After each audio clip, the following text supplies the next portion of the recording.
Praise the Lord. Myself, Adroshna. I am very lucky to be a part of this Summer Camp 2024. నాకు ఈ క్యాంప్లో ఎక్కువగా నచ్చిన విషయం ఏంటంటే ఫాదర్ జైపాల్ గారు ఎప్పుడు లేనిగా ఈసారి సమ్మర్ క్యాంప్లో మాది గ్రూప్స్గా డివైడ్ చేసి మాలో ఉన్న లీడర్షిప్ క్వాలిటీస్ని బయటకు తీసుకొని వచ్చారు. ఇంకొక విషయం నాకు నచ్చిన క్యాంప్లో ఏంటంటే లైఫ్ గురించి తెలుసుకోవడం. ఈ క్యాంప్ ద్వారా నేను నా పర్పస్ ఆఫ్ లైఫ్ అనేది ఏంటనేది తెలుసుకున్నాను. I feel very thankful to all the teachers who organise this camp for 5 days. రేపు క్యాంప్ లాస్ట్ రోజు జరుగుతుండగా నేను ఇంకా ఈ క్యాంప్ 2 days ఉంటే బాగుంటుంది అనిపిస్తుంది.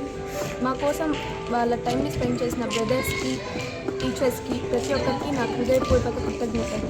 Special thanks to brother Andrew.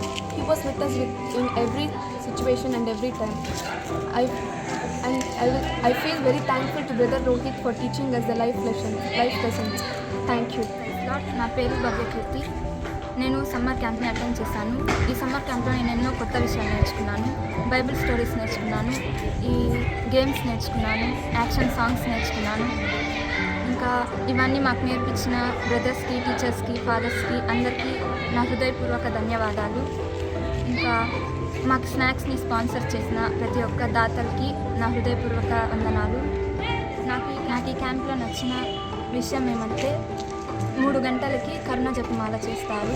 ఇంకా బ్రదర్ రోహిత్ గారు మాకు నేర్పించారు, మనం ప్రయత్నిస్తే సాధ్యం కానిది ఏ పని ఉండదని. ఈ 2 విషయాలు నాకు చాలా బాగా నచ్చినాయి. థ్యాంక్స్.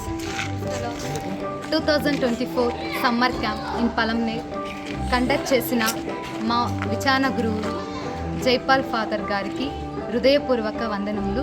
అలానే fathers, brothers and teachers, total మెంబర్స్కి హృదయపూర్వక వందనములు. నాకు ఈ క్యాంపులో నచ్చిన విషయము గ్రూప్ డివైడ్ చేయడం. ఎందుకంటే గ్రూప్లో తెలియని వాళ్ళు పరిచయం అవుతారు. అలానే మా గ్రూప్లో కానీ పరిచయం అయ్యారు, అందరు పరిచయం అయ్యారు. వాళ్ళ గురించి తెలుసుకున్నాము. ఇది కొత్త ఐడియాగా నాకు పర్సనల్గా చాలా బాగా నచ్చింది. ఈ క్యాంప్ రేపటితో లాస్ట్ అవబోతుంది. కాకపోతే కొద్దిగా ఇంకా 2-3 రోజులు ఉంటే బాగుండు అనిపిస్తుంది. ఈ క్యాంప్ నాకు చాలా బాగా నచ్చింది. నేను చాలా విషయాలు నేర్చుకున్నాను. మా క్లాస్ తీసుకున్న టీచర్స్కి నా హృదయపూర్వక వందనములు. And thank you so much.